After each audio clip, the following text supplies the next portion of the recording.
Hey everyone, I hope you're all having a very Merry Christmas. In today's long form, I'm going to be drawing Rudolph the Red-Nosed Reindeer getting eaten by a Nanuqsaurus, as you could probably see in the thumbnail. I'm not going to beat around the bush any longer, we should just get into it, and first we're going to start talking about Nanuqsaurus. I chose to draw Nanuqsaurus because it's a large predatory theropod which lives in Alaska, which is relatively close to the North Pole, so if it was alive today, it might cause Santa some problems. And so in this artwork, Rudolph just happened to get a bit unlucky. So Nanuqsaurus means polar bear lizard, which is fitting due to its life in the northern latitudes and the lifestyle it lived as a large predatory animal in a cold environment. As stated before, Nanuqsaurus lives in what is now Alaska in the late Cretaceous, in an environment which was certainly cold, with analysis of the environment indicating that temperatures reached a yearly average of about 0 degrees Celsius, which is 32 freedom units. With this extremely cold environment, it can easily be assumed that Nanuqsaurus was a feathered animal like Eutyrannus. Other creatures living in the Prince Creek Formation in Alaska, where Nanuqsaurus was found, include the more famous dinosaurs like the Hadrosaur edmontosaurus and the ceratopsian Pachyrhinosaurus. The Dromaeosaurus sor ornitholestes and Dromaeosaurus also lived in this environment, along with the dubious genus Troodon, which might not be so dubious in future. I don't know the state of that at the moment. Nanuqsaurus is known from fragmentary remains of the lower and upper jaws with teeth, yet these remains are enough to know that it was a tyrannosaur, putting it in close relationship to Daspletosaurus. Since most of the remains are from the skull of the animal, size and weight estimates can be hard to pin down, with length estimates reaching a 7-meter maximum, or about the length of 47 standard candy canes, and weight estimates capping out at 1.9 tons, which is approximately 8,715 times as heavy as the 1968 The Christmas Carol Songbook by Alan Small. Nanuqsaurus likely had a crest along its snout and above its eyes, as is the case with Daspletosaurus, Gorgosaurus, Albertosaurus, Tyrannosaurus, Kinzausaurus, Eutyrannus, and almost every other tyrannosaur ever.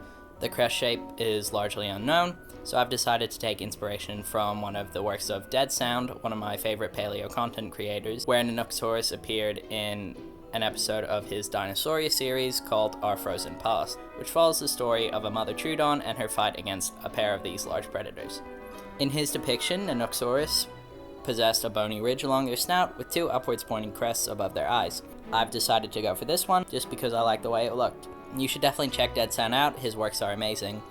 I'll link the channel in the description, I've talked about him before.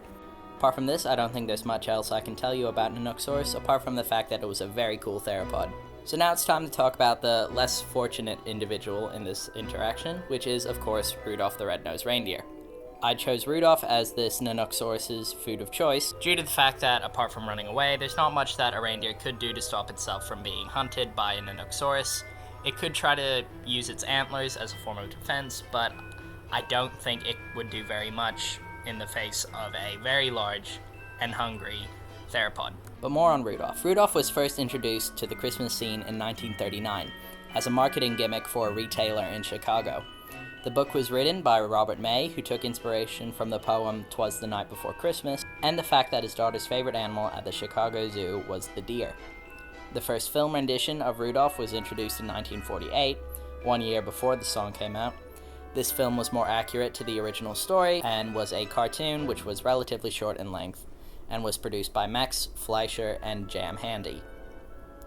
The famous song, which everyone knows, released 1 year later in 1949, and immediately became a smash hit, topping the Billboard Pop Singles chart the week of Christmas.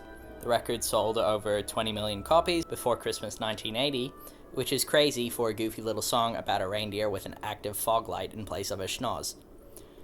Rudolph's first feature-length movie was made in stop-motion animation and released in 1964, straying greatly from the original source material, including the abominable snowman and a random lumberjack or something. I don't remember, it's been ages since I've watched it.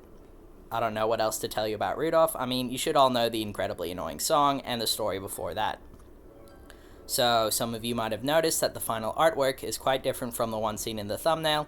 This is mainly because I'm a stupid dum-dum who forgot to press record when I was filming myself draw the first rendition, which was a more close-up view of Nanuqsaurus holding Rudolph's head in its mouth. But I like that I was able to zoom out and put more detail into the background of this drawing, and that I was able to use my charcoal pencils for the first time.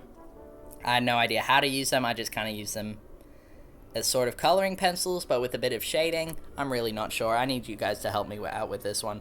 I ended up making the skin of this animal much darker using the charcoal pencils than its white feather coating, and I also used a red pencil for some of the more gory details and the reins on Rudolph's snout. I like the more zoomed out view because I could put more interest into the background. I know I've already said that, but it allowed me to put in very snowy landscape, a drop present on the floor, and some pine trees around in the background. I drew the rest of Rudolph's poor body on the ground, albeit not much is left. This is mainly because I'm not very good at drawing the dead bodies of reindeer. It would be a bit concerning if someone was. Other than that, I hope that all of you have had a very Merry Christmas. Please consider liking and subscribing, and stick around because my next long form is looking to be a big one, where I cover and draw every major paleontological discovery from 2025.